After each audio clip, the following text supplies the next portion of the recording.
Welcome to Meet the Press Now. I'm Kelly O'Donnell in Washington. The countdown is on to the biggest night left on the midterm primary calendar, with the spotlight squarely on the future of the Democratic Party as it navigates an escalating battle between insurgent progressives and more mainstream moderates.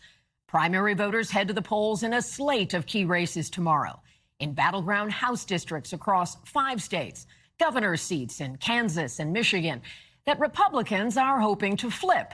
And, of course, the night's marquee matchup, the Michigan Senate Democratic primary. That's where establishment-backed Congresswoman Haley Stevens is taking on progressive Abdul El-Sayed in a race that's put a spotlight on Democratic divisions, especially over the issue of U.S. support for Israel and the influence of the pro-Israel lobbying group AIPAC. Tomorrow also marks the first test this election cycle for the progressive message in a decidedly purple swing state. El-Sayed's backers say Michigan's battleground status doesn't mean he can't win in November. And speaking with my colleague Kristen Welker, Senator Bernie Sanders saying he believes the progressive message resonates with more than just progressive Democrats. Part of the exasperation that the American people are feeling, it's not just an economy which is rigged. They're looking at a underlying corrupt campaign finance system. You got billionaires buying elections, government working for the billionaires, and ordinary people saying, we want change.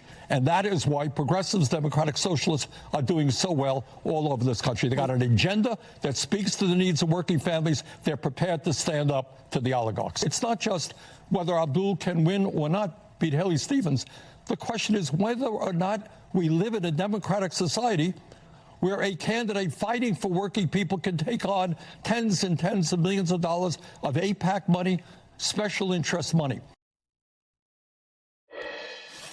Senator Sanders is also backing progressive candidates in key House races that have also become proxy battles for the direction of the party, including Michigan's 7th and 13th districts and Missouri's 1st. Where former Congresswoman and progressive so-called squad member Cori Bush is looking for a comeback.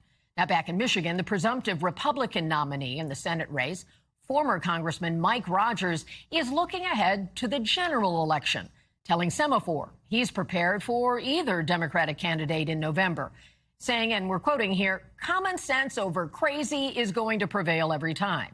And then Abdul, referring to El-Sayed, just takes it to a new level. And so whoever comes out of this, we're going to win. That's Mike Rogers.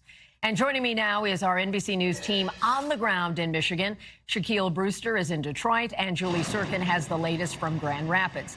So, Shaquille, let me start with you. This is the final day of the Michigan primary campaign. What are we expecting from Abdul El-Sayed's closing message ahead of tomorrow?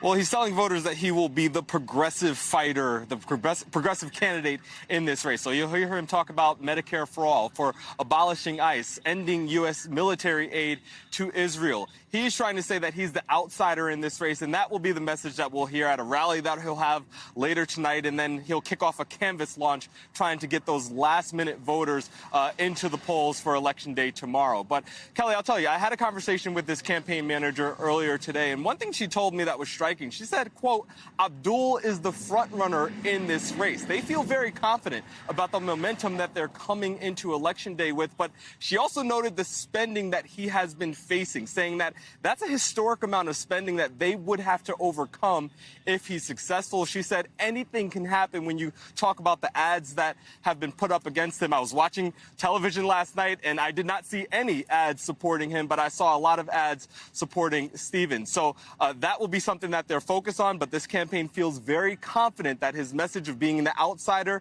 of having campaign finance reform, that will resonate with Michigan voters when they head to the polls tomorrow, Kelly.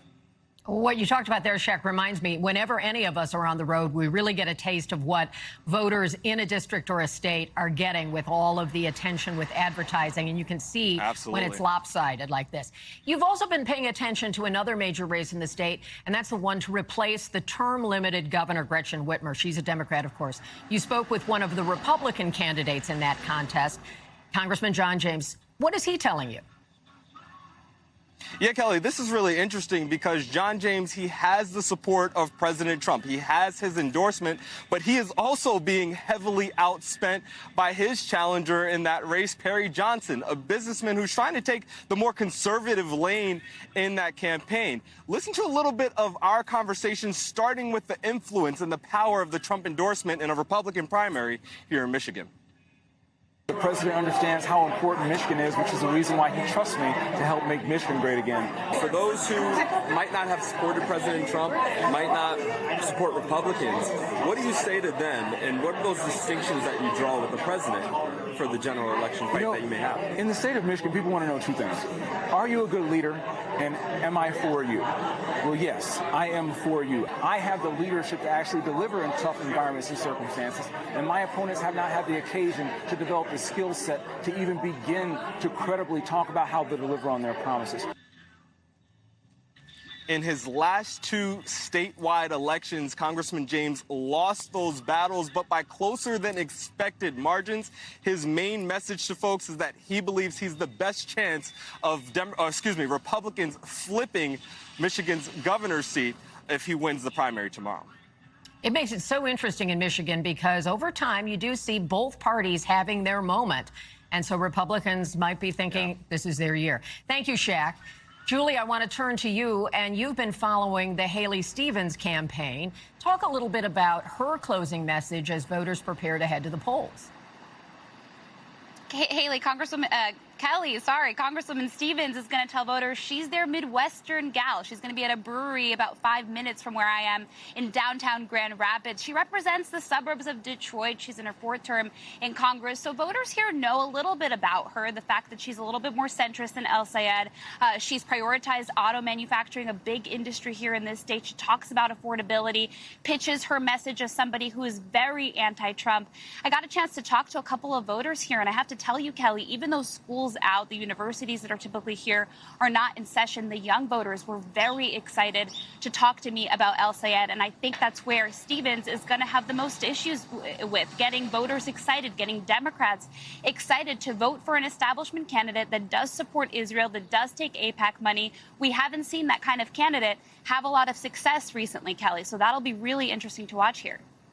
And one of the things that's infusing this race that carries over around the country is this question about, is this really stark progressive message going to play in a state like Michigan? And are there more establishment Democrats that are opening up the possibility of an El-Sayed victory? What are you sensing? I've been so curious and excited to get on the ground here in Michigan, Kelly, especially after covering the primaries in New York City, because we saw progressives really have a great night in New York, but everybody was saying, well, that's New York City. Will that translate to the rest of the country? Now we're in the Midwest, we're in Michigan, and from the conversations that I've had, the conversations that Shaq told you about, certainly seems like voters are more excited about El-Sayed. He's a physician, he doesn't have that political background, but when it comes to Stevens, she's made her career by running as somebody positioning herself against the president, who she's really came to power in Congress during the term of, in his first term. So certainly Stevens has a high mountain to climb here, but voters here care about issues like being loud, being bold, being that progressive message, not being afraid to take on the establishment. And Stevens tonight has to make her final pitch here for voters to choose her, for Rogers to go up against her in November and certainly have that chance then. Kelly? Well, and it's so interesting to hear the Republican in the race talk about being the outsider when he served in Congress for a number of years. So the dynamics are really interesting to watch. We're so glad to have you there on the ground to get a sense of it. Do you get any more of a palpable feeling about voters worried about just the primary, or are they thinking about November too?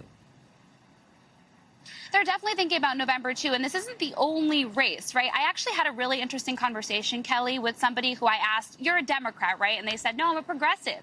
And they don't always say that they define themselves with the Democratic Party. I asked if they would definitely support Haley Stevens if she were to be El-Sayed tomorrow, even though El-Sayed is their preferred choice. And they said, I don't know. We have to see what kind of candidate she is as it gets closer to November, if she's willing to take on that more progressive route. So this is really not a traditional race by any means. I've been getting that sense as I've traveled around the country, certainly in a place like Michigan. That's going to be notable to watch, not only in the Senate race, but some key House races as well. So interesting to get that anecdotal sense from talking to real people there, and we'll see how it all pieces together when we start to see results. Thank you, Julie. Glad you're there for us. We thank you for watching, and remember, stay updated on breaking news and top stories on the NBC News app or watch live on our YouTube channel.